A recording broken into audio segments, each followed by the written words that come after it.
I feel like I do have my days where I feel like it's very unfortunate that my father took away my many opportunities that I could have had to really live up to my potential. So there's that. So that can be hurtful sometimes, but in general, I am happy that You I'm want me to get some tissue? thriving.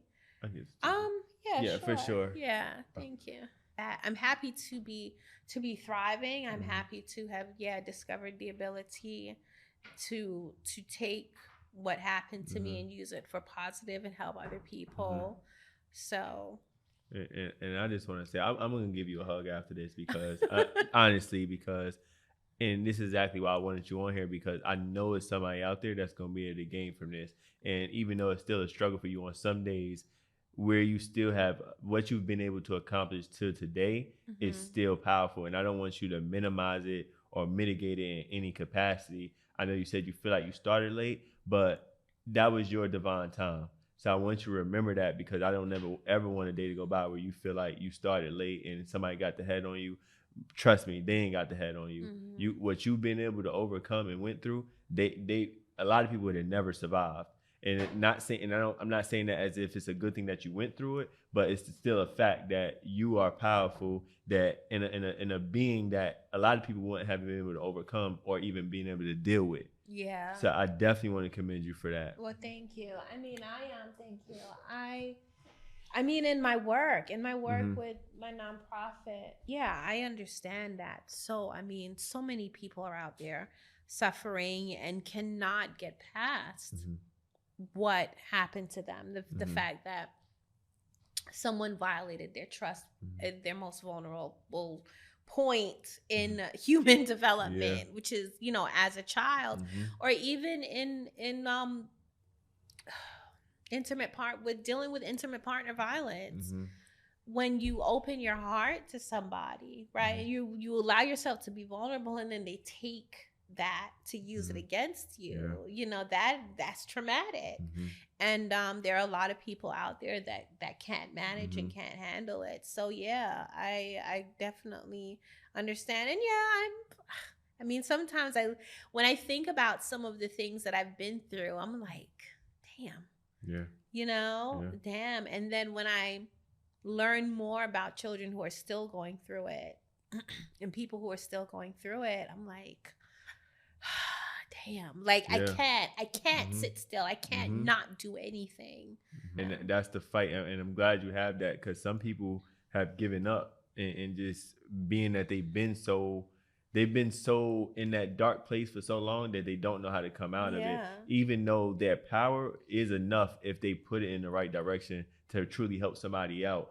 And with that, I want to ask, when did you, if this is the case, when did you come to the terms of forgiving your mom, if you did? And we're going to get to your dad. Okay. So let's talk about that, because how can you've been able to do it? So how can somebody else, a child, obviously, once they evolve and grow and get to that place of healing, because I'm going to manifest that they get to that place of healing. I wouldn't want nothing else for them. How do you navigate through that, of them being able to forgive each parent, no matter the one that did it and then the one that they everybody guilty at this point? Whether you the one that did it or you the one that watched it, you're guilty still on the same level. So how do you give them that level of, you can forgive them? Like, how did that work out for you to even be able to forgive her? I think one, understanding that she was a victim as well, right? That's one thing. And also, I think forgiveness is not for the other person. It's for the person that is forgiving, right? It's not that who is receiving the forgiveness, but those that are bestowing the forgiveness. And my interpretation of it is removing the responsibility of your own healing away from that person. So, for instance, with my mom, there was her inaction, that she didn't do anything to protect her children. She didn't do anything to protect me, but then she became resentful of me. Then she started being in competition with me. She told me that She can't compete with me because my father likes children. He wants to have sex with children. She's not a child. So, but she put that on me.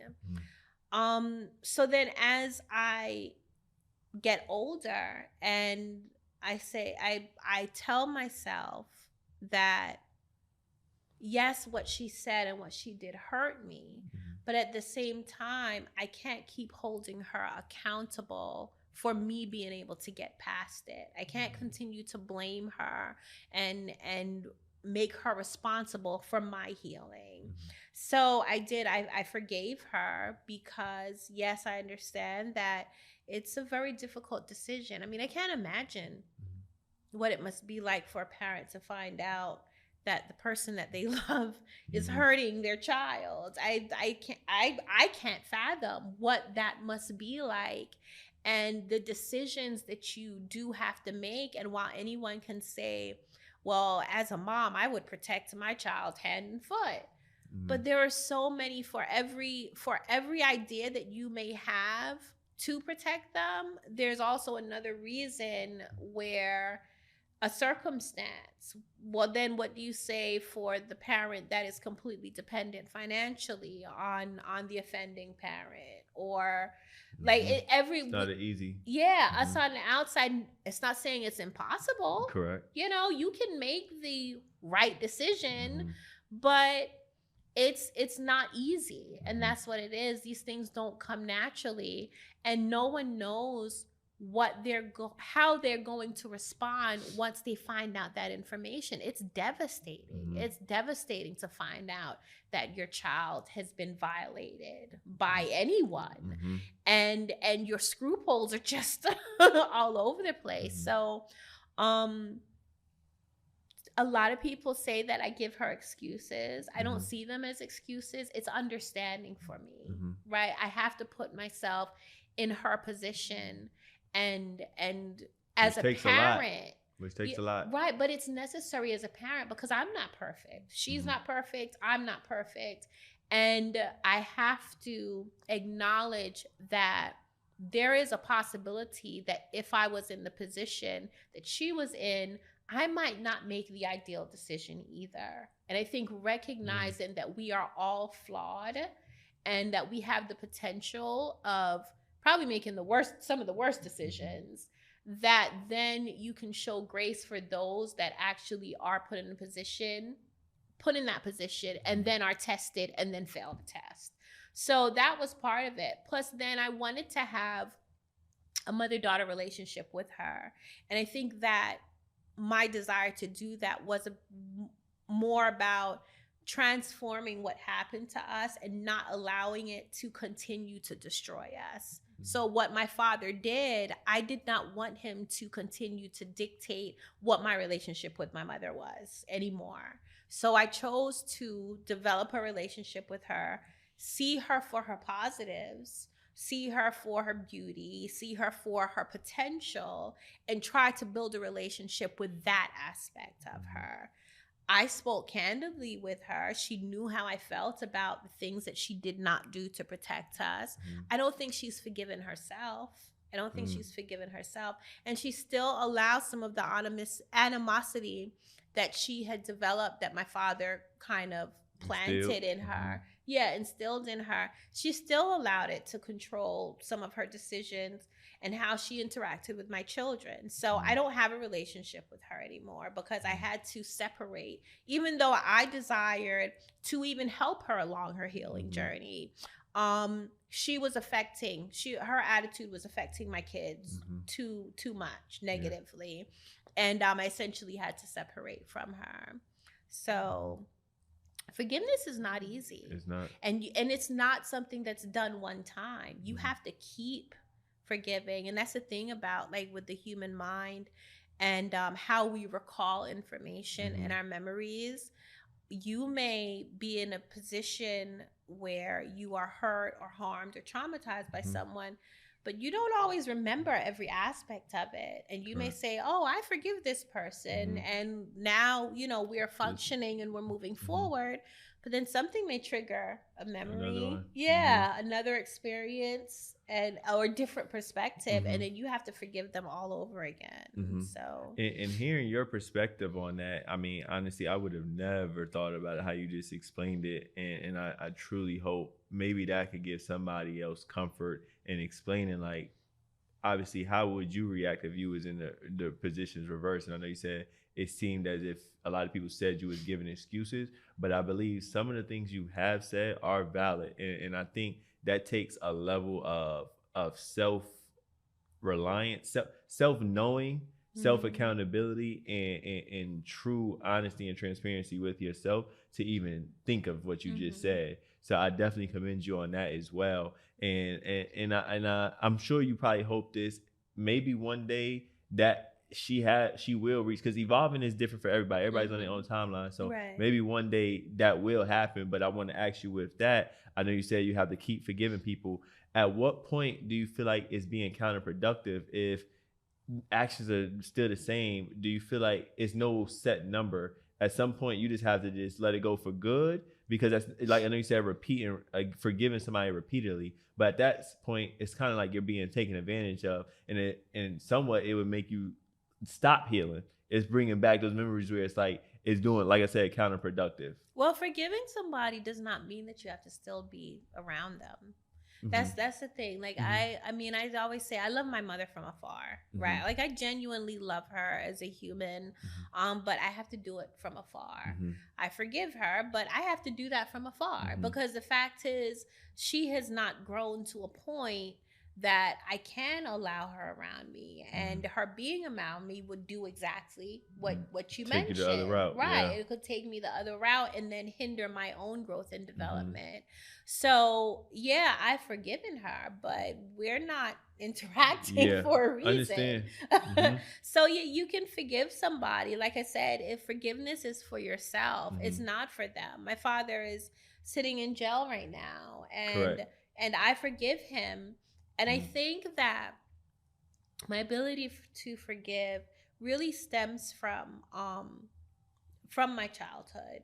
I think that children forgive their parents all the time. I think it comes to them like breathing, because one, they depend on their parents to protect them. They protect for their everyday, they depend on their parents to feed them. Like, why does a baby love their parent? Even if you say that it's biological or hormonal, but they don't agree with what their parents do to them. I mean, for those that raise their kids with spankings, your parent is intentionally inflicting pain, right, on you, and you continue with your life. You forgive them, you move on.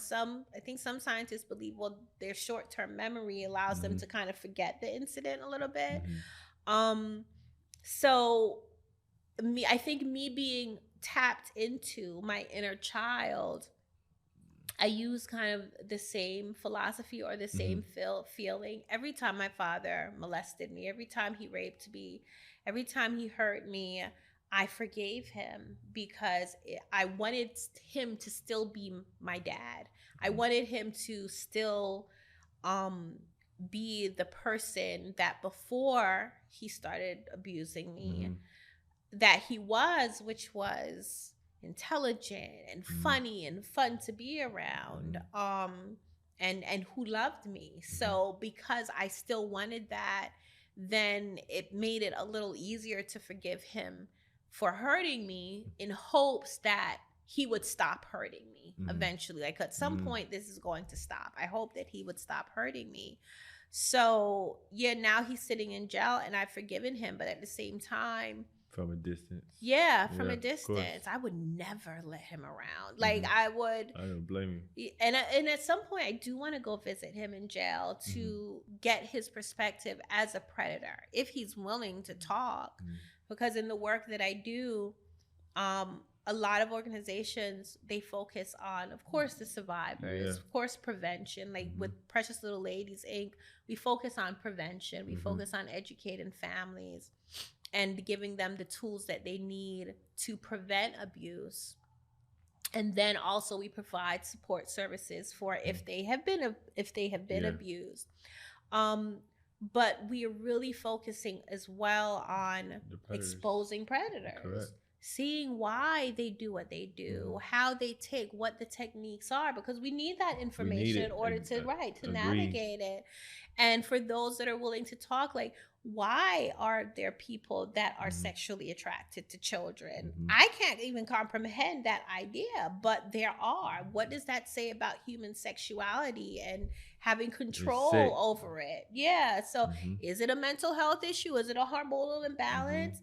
And I think that because he was so, I mean, my father was demented. The things that he was into sexually, there are many of them that I have not written down. I have not repeated. I the only time I mentioned them was in court during his trial, and I just don't understand why. Like, what was in him that he was so determined to satiate this sexual desire, and how many people have that same potential, and how much do we work in order to control our sexual desires? So all of those things are important to me, and eventually I would like to go and talk to him if he's willing to get an understanding now from my perspective of who I am now, from the perspective of a survivor and not as a victim, from a perspective of someone no longer scared, who's no longer afraid exactly of him. So I do plan to do that, but he's a person. He's just a person to me, and part of that is through forgiveness. I know he has his own issues, and him atoning for what he did is between him and God. I have nothing to do with that. And I'm glad you took that off of your own account of responsibility, because it's not. So and I believe I seen that he was sentenced to 99 years. 90 years. 90 years. Yeah, he received 50 years for him abusing me and 40 years for abusing one of my sisters. Okay, so 90 years total. And how many has he served now at this point? He was initially captured in 2006. 2006. Yeah. He ain't never coming home. Yeah. Okay. Yeah. Got you. Yeah. And hey, he deserved that. And I think that's also commendable that you are willing to even go have a conversation, like you said, if he's willing. When you get to that point, I think that'll be a beautiful thing, because like you said, understanding the mindset, and I think that's stuff we need to study, because these is how these situations could be avoided. And when you think about it, this is a lifeline that's going to always be part of the family now, because it's something that happened, and obviously children were created out of it. So I want to ask you that too. Do you feel like, and I don't think it's the wrong answer on this, or even have your children told you that you're overprotective, but obviously for good reason? No, I don't think they felt overprotected or restricted in any way. They wasn't allowed to have sleepovers. That's one thing. My daughter, there was one point, my daughter, she did have a sleepover, but I knew the mom very well. The mom was a police officer. She did not have a man in the house. So I did let her stay over. Of course, they could stay over at my grandmother's house. So, yeah, with really close family. I mean, most of the time I stayed over with them as well. But it was really about, even if you're like a helicopter parent, right? Meaning that you don't let your kids do things. You don't let them go out. I think the real key to protecting them is the open conversation, is allowing them, giving them the information, right? Giving them the information that they need in order to protect themselves, providing them with resources, helping them to understand that you are on their side and you are a support system in that way. It's like, it's us against the world. I think that's definitely something that I've instilled in my children. Like, look, I am there for you. If they told me that they was having issues with a teacher, I was rolling up in the school and I defended them like tooth and nail. If they were being bullied, if a teacher seemed to be singling them out, or like, and the teachers knew that, and that my children was very confident in that. So yeah, whenever they have any discomfort or issues or questions, they have no problem coming to me. And then it started to spill over to their friends. And before I knew it, all of their friends was asking you for advice. Yes. That's a good thing, though. Talk Yeah, to me as well. that's a good thing. So it actually led to something that we created in my organization, Precious Little Ladies. And I want to talk about it. Let's talk about it. Okay, so it's called It's Okay to Tell Day. It's every March 16th, and the premise of It's Okay to Tell Day is for parents to allow their children to tell them, essentially confess anything that's going on in their lives. Without the parent getting mad? Exactly. Well, not without the parent getting mad, but without consequences. So that, look, my 16-year-old, he takes advantage of it. He looks forward Stress to the you day. out. Have you reconsidering this day? No, but it's so therapeutic between us because he feels like that. Okay, one, it's a pass for him, right? It's a pass for him. But then when he comes to me and he talks about these things, he asks questions. He's open to ask questions. He's open to then rethink the decisions that he made. If he was in a situation, then, you know, he comes and talks to me about it on It's Okay to Tell Day. And that was an open space, a safe space for dialogue. And then that ended up just encouraging him to talk to me about things outside of that day. You know, now that didn't mean that there was no consequences. He was like, dang, I gotta wait a whole year? It happened on the 17th. Now you gotta wait 365 days. Oh man. Yeah, but imagine. But you'd be surprised how much open communication with your children, like how that really empowers them, because they feel like you're on their side. They feel like you're on their side, and they have an army behind them. So, you know, I definitely encourage parents to do that. Agree. I think I'm gonna incorporate that. My son too. So I mean, I don't know what he's gonna tell me. Probably tell me no, or say juice, or I don't know, tell me a sentence of what he want. It was funny you say that, because I just thinking about, and you got me missing him now. So now I got to hurry up home to go see him. But what I was gonna say was something happened, and I was showing. And he repeated my exact sentence like verbatim. I forgot what it was, but it was just so funny because he just learning. I'm just enjoying seeing him grow up. Yeah. Like by in every aspect, from even when he getting me mad and not listening, it's still a beautiful thing. So I want to ask. So therapy. When did you ever? Obviously, did you go to therapy? I did. Okay. When did you go to therapy, and what was that process? And then after that, I want to say, what about your children going to therapy? Okay. Because this is a lifelong thing that they have to live with. Right. So the first time I saw a therapist, it was court mandated. It was a process of me getting my children back. And it was counterproductive because I was afraid. I was scared. I had already had negative experiences with the social worker. And what were those experiences? If you don't mind sharing, of course. Okay. So the social worker that I had, we lived in a racist town in South Jersey. And when all of this happened, when everything kind of came out, and the first thing the social worker said to me was, "You are disgusting, you stink, and I'm taking your kids." That was the first thing she said to me. What's her name? Heather de Blasi is something, because I just found her on social media. Oh yeah. She doesn't work for DYFS anymore. I'm glad she don't. But imagine the right lives she's ruined even with that. That's the energy she's been given. And she was not an ally. I mean, I believe that social workers should be an ally. I did not do drugs. I was not drinking. I was fit. I was a victim myself. Even if you was, it stems from that situation, those situations that happened that may have caused you to do that. So I definitely want to find her name though. Yeah, but she initially blamed me, and my first thought, I clammed up. I'm like, oh, you're not here to help. So she was an enemy. I had my father as an enemy, and now I had this woman as an enemy trying to take my children. And so then when they mandated me to go to therapy, I was clammed up. I was not trusting. The therapist wasn't really caring very much.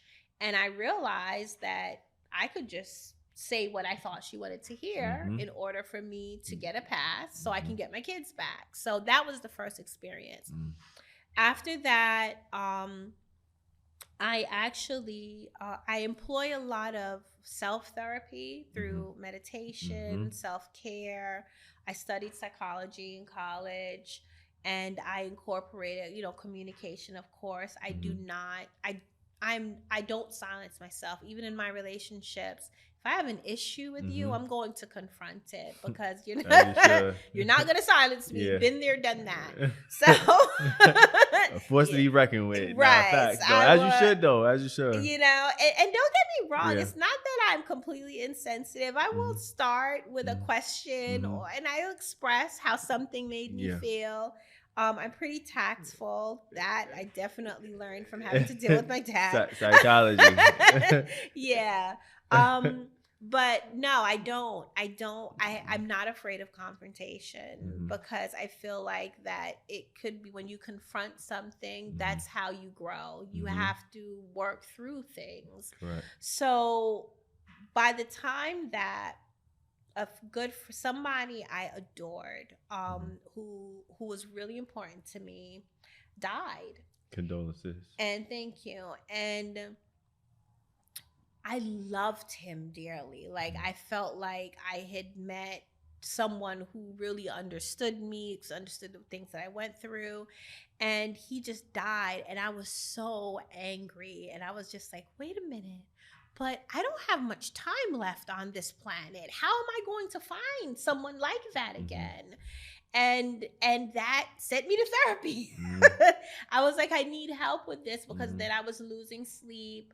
I didn't understand why it hurt so much, because it hurt so much. I had lost my daughter, which was devastating already. But for some reason, this hurt, and I didn't know why it hurt so much. So I did sit down with a therapist, and we essentially had a breakthrough in like 1 or 2 sessions. And it was because we identified that I felt alone in the world. And because I had found someone that I could relate to, I was concerned that I would never find a person like that again. And that's what was keeping me up at nights. So once I kind of came to terms, like, okay, Aziza, you've not met every person in the world, so clearly there's an opportunity for you to meet other people.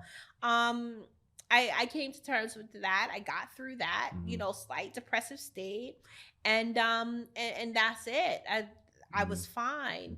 Then I did start therapy again, but just managing my crazy life. Oh my gosh, I'm so busy and juggling, and I often get imposter syndrome, where it's like I achieve these things, but then it feels like it's not real, or I didn't really do it, or it was a mistake.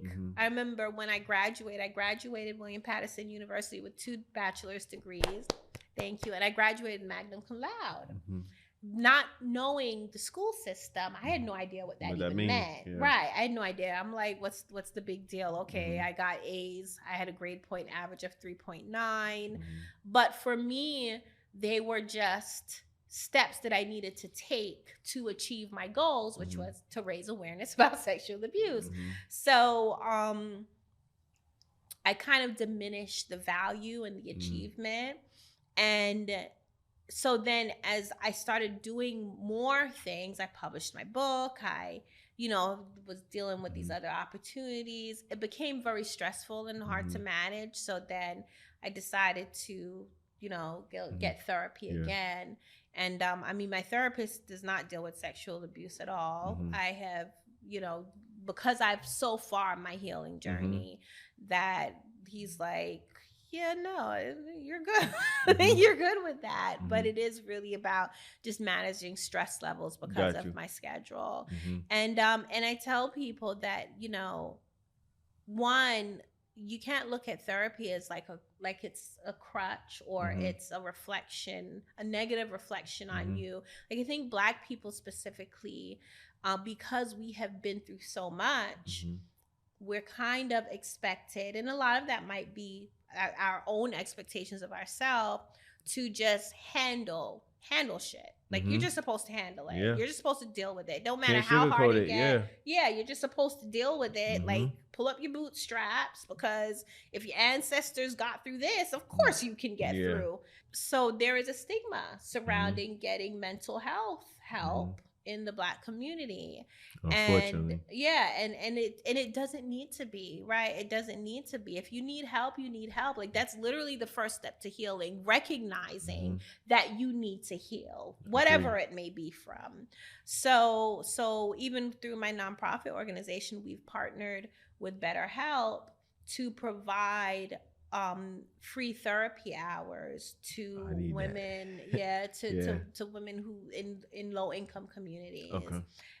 So that was like a huge win for me, because hey, congrats. Hey, I would love to be part of something like that. That's on the way for sure. Thank you. But that's major. Don't even minimize it. Do not minimize. I'm saying that is major. Honestly, no, congrats. Thank you. So really happy about that. And just keeping the conversation going. And of course, me speaking out and not feeling so alone. It's such a weird space to be in, because you have a horrible experience, right? And you feel alone within that experience. But then at the same time, when you find out someone else has had the experience, it makes you feel better. And it's a weird thing. I understand what you're saying, because it's like you want to feel like you're not alone, but at the same time, these experiences are horrible. It literally requires, for you to feel better, kind of requires for someone else to suffer, and it's such a weird space. And I think that's something that we should explore more, like psychologically, because why is that? It's kind of like the comparison game. Like, obviously the comparison is the thief of joy, but kind of like how we compare our lives to other people's lives or whatever it may be. It's kind of it's a weird it's a weird perspective, whatever you want to call it, that I think we should definitely explore more. And I don't think it's even meant out of harm. It's just more of like, I guess, is it human nature? It's a human nature. It's a human nature. I mean, when you hear misery loves company, it's a human nature. We are social beings, right? We need human interaction in order to thrive. So when you feel alone, it could be debilitating. When you feel like you're by yourself, I mean, that's even when you think about the prison systems, them doing the isolation, right? And not allowing a person to be around anybody else for like days and weeks and months. People will go crazy because we are social creatures. Correct. We have to interact. The interaction also, it's on both sides. Yeah, we can party, we can have fun, we could enjoy things, we can work together, but sometimes suffering together as well makes the suffering not so bad. So, it's a very kind of weird space. It's almost kind of cringy feeling, but when me speaking out and identifying, well, it's more knowing that what I'm doing, again, is fulfilling my goal, which is to help others to take what happened to me, which was horrible, and use it for something better. Positive. Correct. Right? It's empowering. So that's what one of the things that drives me, and it's therapeutic. It's therapeutic. Writing. This actually started off as a therapeutic work. I did not intend to publish. Writing is therapeutic. Yeah. Yep. So let's go into. I was gonna go to that after I had two more questions, but I'll come back to that. So let's go into how the book came about. So, Unashamed, A Life Tainted. Y'all gotta make sure y'all see. And we're gonna get where everybody can support this at too. Is it on Amazon? It's on Amazon. It is on Amazon. Okay. Yes. It's perfect. On y'all see. But Charlamagne the God thinks it should be made into a movie. So, Oh, I read Charlamagne. I read both of his books. So yeah. Okay. Yeah, I called into the Breakfast Club one day. Shout out to the Breakfast Club. Yeah, shout out to the Breakfast Club. And they asked a question. The question was, what was the youngest age you've been left at home with your siblings? and mine was 9.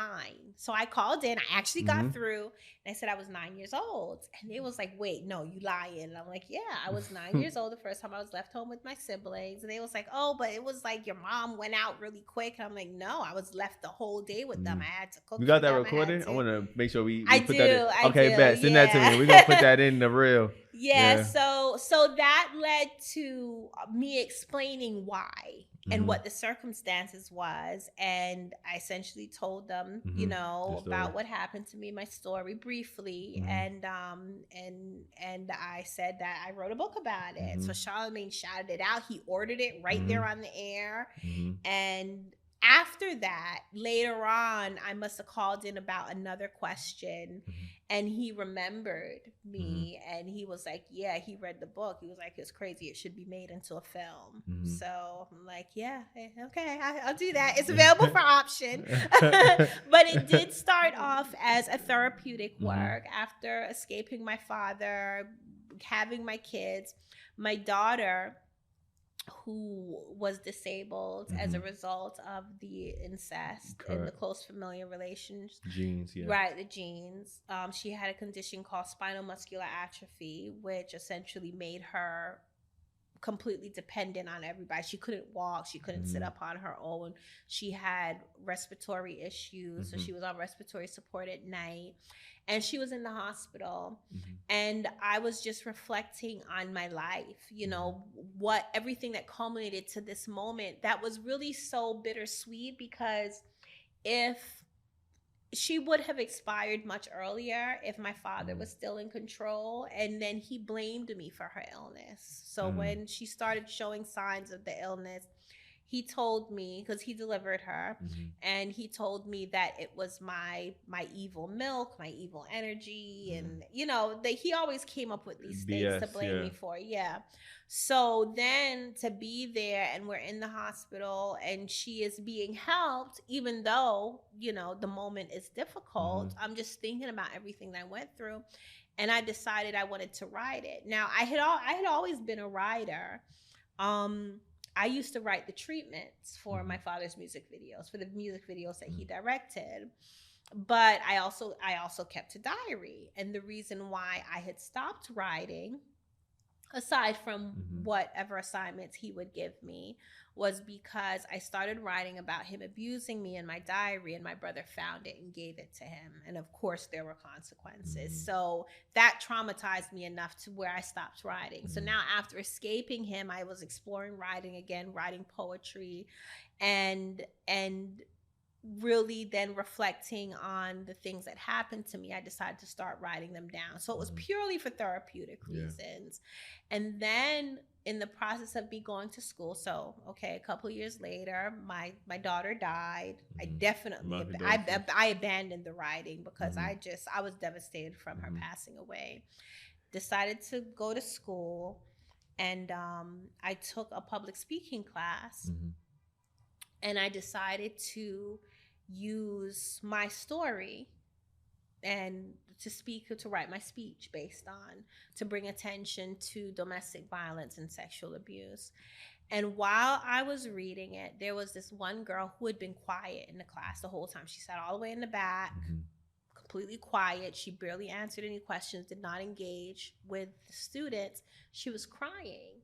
So when I finished my speech, she came up to me, and she said, "Thank you. My father molested me as well, and I had never told anyone."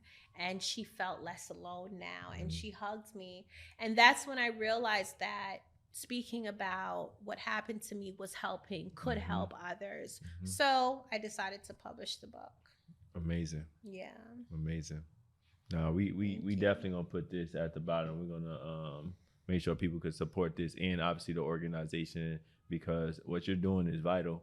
It's God's work. And I always say, with evolving through experience, is life or death. So what you're doing is life, because the only option is obviously death. Yeah. So definitely continue. Death is inevitable. It is. We don't want to get there faster then. Exactly. We don't want to get there faster, but even just from death being physically, but obviously people dying mentally and spiritually. Right. And those are the things where I want people, let's choose life.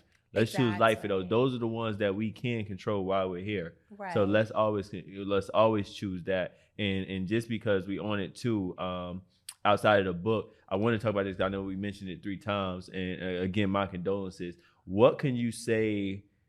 Obviously, I know what you said pretty much helped you throughout this entire process with obviously having your children. So what could you say to somebody that's going through this process? And like you said, obviously no judgment for either way they feel, but now you had a child by your father unwillingly. Obviously, it wasn't your choice, but now at the same time, this child that obviously the other children you all love, now you losing them. So what could you give to somebody that's a thin line that goes back to how we may be sad and we want somebody else to be sad with us for whatever reason. Mm-hmm. So how do you navigate through that? Or what could you say to somebody that, all right, they just had a child by their own father and it's like they didn't want the child, but then the child dies. Like, what's the process of navigating through that?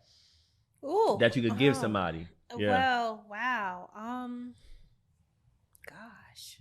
That's a deep question. Mm-hmm. What would Hey, this is what we're here for, evolving through experience. Yeah.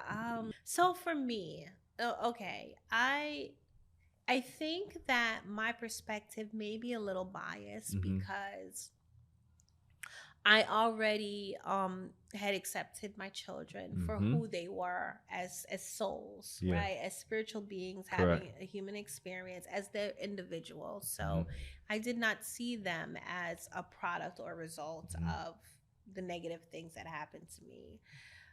My daughter, who was physically disabled, as I saw her struggle, I mean, there was times that she spent months in the hospital. Which then we talked about having to forgive over again. This was a manifestation of what my father did that she was completely innocent in. Correct. And I think that's what's important. The children are innocent. The children are innocent. However they come here, they are innocent in their existence and their experience on this planet when we decide to have them. Like they don't have a choice in the matter, essentially. Yeah. So I recognize that. And I think that, like we talk about,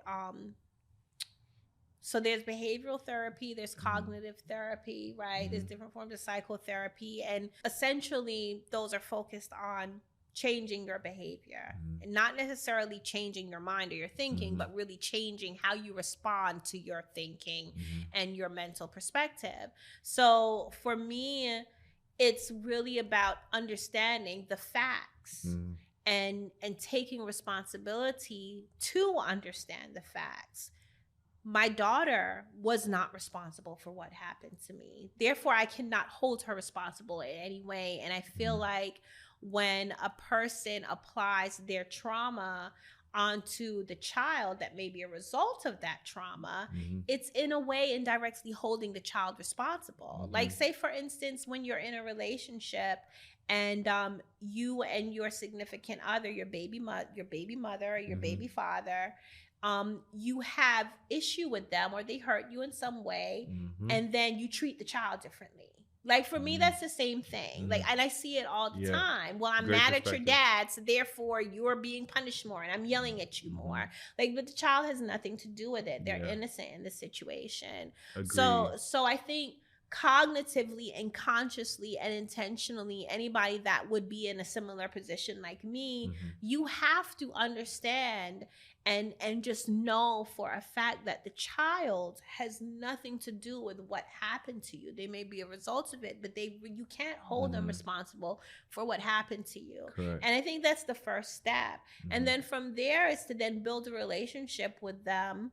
Even if they're a baby, build a relationship with them for them as an individual. And then also identify the things that you see in them that is a reminder with you of yourself. Now, where that could be tricky is that if you are not healed and you're still blaming yourself for the trauma, because a lot of people, a lot of women and men, they blame themselves for drawing the negative attention. You would have to work through that before then you could genuinely identify the positive traits in your child that may be a result of that. So it's definitely a work, but the first step is to recognize the facts, right? To recognize the facts. And reading, to me, reading is so important. Oh, we about to share some books then. I know some books. I got some books I love. Really? Yeah. I'm about to add yours to my collection too. Okay. We definitely added it. Okay. Yeah, reading is so important. I recently read a book called The Body Keeps the Score.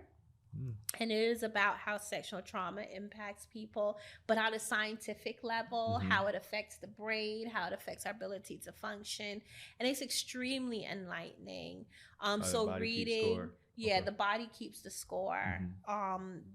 And then of course media. I'm a huge fan of media. I think media is such it's such a powerful form. But even like you mentioned, the right media, because the wrong media will control the masses just as much as the right media will have an impact. So media. That's why I think, stories and tales and even social media. That's why I use social media. That's where the young people are. That's what they're using. And you could use it combined with music. Music is powerful. Combined with dance. Dance is powerful. And all of these things help to educate. And it could be used to have a positive impact on society. So I think that you have to be intentional. Anybody that has suffered any kind of sexual trauma, you have to be intentional. You first have to make a decision that you want to heal, and then take the steps necessary to heal. So I hope that answered your question. It absolutely answered it perfectly. And I think it's going to, I'm never going to say I think it's definitely going to help others. And with that, I have two questions I want to make sure I ask. First, I want to say this, a book that I think you will probably enjoy as well. It's called What Happened to You. It's by Oprah, and I forgot the other person's name, a doctor. And it said, so for example, and I think Charlamagne actually mentioned it too one time, and I think that's what actually opened up the book for me. And I have it, but it's saying, you know how sometimes you get in an argument with people, or even in the past, and people be like, "Yo, what's wrong with you?" Like they're like, "What's wrong with you?" And that could be people gonna get defensive automatically. Like, what you mean? What's wrong with me? So instead of saying what's wrong with you, say what happened to you. It changes the tone. It changes the question. So it's like, what happened to you? So now it's like, what's happened to you to make you act this way? Not what's wrong with you. Because now it's like wrong. It sounds like you doing something wrong. So somebody's going to be defensive. But you say what happened to you, and then it makes the person sit back before being defensive. Dang, what happened to me that caused me to feel this way or react this way? So I definitely think that would be a great book. I'm sure you would enjoy. But with that now, obviously with the children, so have your children, or this is for anybody that may be going through this process, when do the children go to therapy, or have they requested to go to therapy? Because like I said, this is something they got to live with. So what's the process of helping them heal? At the same time, they didn't necessarily go through the experience, but finding this all out later on in life, now it's like you 10, 13 years up, and it's like, I have to process all this at 13. So what's the process of that, so somebody else can also know that it's possible for them and their children? Yeah, well, again, going back to open communication, I mean, of course, it's not like my kids identified that they needed therapy. It was something through our conversations that I then introduced, like, well, how would you, because look, I understand what my limitations are. I can acknowledge that, no, I'm not perfect and I don't have all the answers. So I will definitely give my children options. They come to me with a problem that I feel like I can't solve. We will either then explore how to solve it together, or I will recommend something that may be outside that I think is helpful. And essentially that's what it ended up coming to. So both my son and my daughter, my second daughter and my first son, my only son by my father, they both have had talk therapy. They both engaged in talk therapy, and it was helpful for them. You know, they had their communication. They would come back and talk to me about it. That was surprising to me. Well, it wasn't that surprising, but because we had open communication anyway, then they could come back and talk about some of the things that they spoke about with the therapist. And then we actually recently started family therapy, which I believe all families should go through. Especially family therapy. even if it's just for the simple fact that there is someone who is objective to the situation, who's on nobody's side, and will mediate a conversation about your issues and your challenges, and everybody gets their chance to speak, and then you can explore and come up with solutions with your issues. So I definitely I recommend that family therapy, whether if there is known trauma or not, just because it helps in developing your ability to communicate with each other. So yeah, that's pretty much it. And in my family, well, my immediate family, it's not stigmatized. It doesn't mean that you're weak. Like, getting therapy does not mean that you're weak and incapable, because then you end up learning things and tools that other people don't know. And if anything, it makes you more powerful. It makes you more powerful. So makes the world a better place. Yeah, for sure. So I want to ask you, where can people follow you at? Obviously, we're gonna put the book. I know it's on your IG too, but where can people follow you at? And then any last words that you want to leave the people? So I am Aziza Kibibi everywhere. Aziza Kibibi. Dope name. Thank you. I'm TikTok, Instagram, Facebook, YouTube. Yeah. Everything is Aziza Kibibi. I was blessed with the name, but that's one thing my father did do right with the name. Everywhere. I also, my website, azizakibibi.com. The organization, Precious Little Ladies, is preciouslittleladies.org. We are actually preparing to have an event in April for Sexual Assault Awareness Month and Child Abuse Awareness Month. It's our PLL awareness raising kite flight, where we invite resources, government agencies, anything that will help empower and facilitate healing within the community, come out to like a health and wellness fair, and also fly kites. So we provide kites for the kids to fly with our hashtags. It's okay to tell and not alone. And then they could get involved. They're involved civically, like it's a form of civic engagement, because now they're involved in activism by raising awareness, literally. Yeah. So it's an awesome event. For last time we did it was 2019. The pandemic kind of affected it. So we're launching that again for 2024. And again, if anyone is interested in getting, free therapy hours through BetterHelp, email info@pllnonprofit.org, and we can go through the intake process. I think that's it. I mean, you go to my social media, you'll find everything else. Sign up for my newsletter on my website, and that's all the different ways to contact me. Definitely. Yeah. Final thoughts. You are capable. Whatever you have been through, what you have been through does not dictate who you are. The decisions that you make in spite of what you've been through dictates who you are. So the choices that you make and your ability to rise above anything negative, any hardship that you've had in your life, is a reflection of who you are, not what happened to you. And I think my message is, one, not only loving and appreciating yourself, but also not allowing your challenges to stop you from progressing. We all have the ability to improve. That's one thing that I do. I have to say, I'm fascinated by the human species, that we are constantly changing and improving and adapting. And I think that is a gift. I think that's a gift. We all have the ability to achieve our potential in spite of some very horrible challenges that some people experience out here. Yeah. So there's a light at the end of the tunnel. Always is. And you have the ability to reach it. Couldn't have been said better. I appreciate it.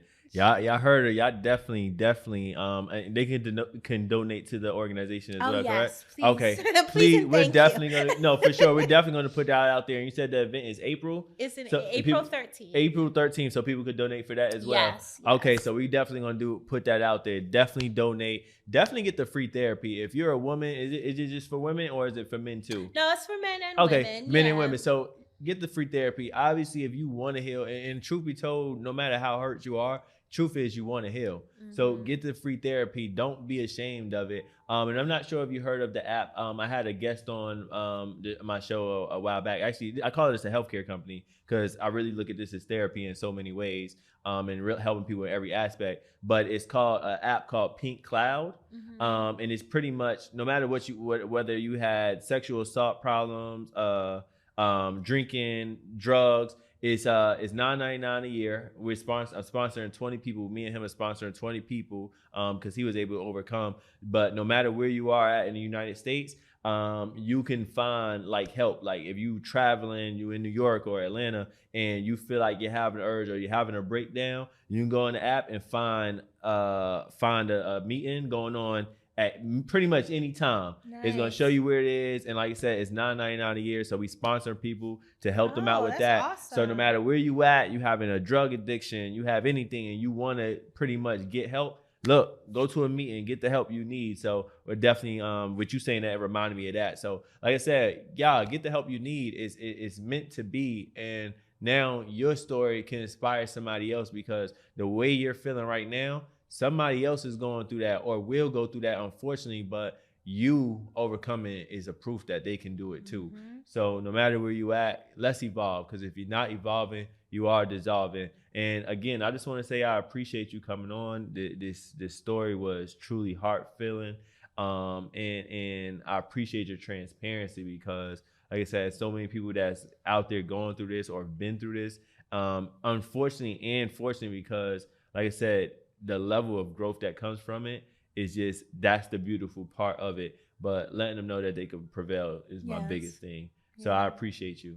Thank you. No problem. I appreciate you too. For sure. So if y'all enjoyed another episode of Evolving Through Experience, make sure y'all follow us, check us out on all platforms, share with a friend. And like I said, if you're not evolving today, start, because if you're not evolving, you are dissolving. Shop the brand, support the brand, and continue to evolve. I appreciate y'all. Catch y'all in the next episode. Peace.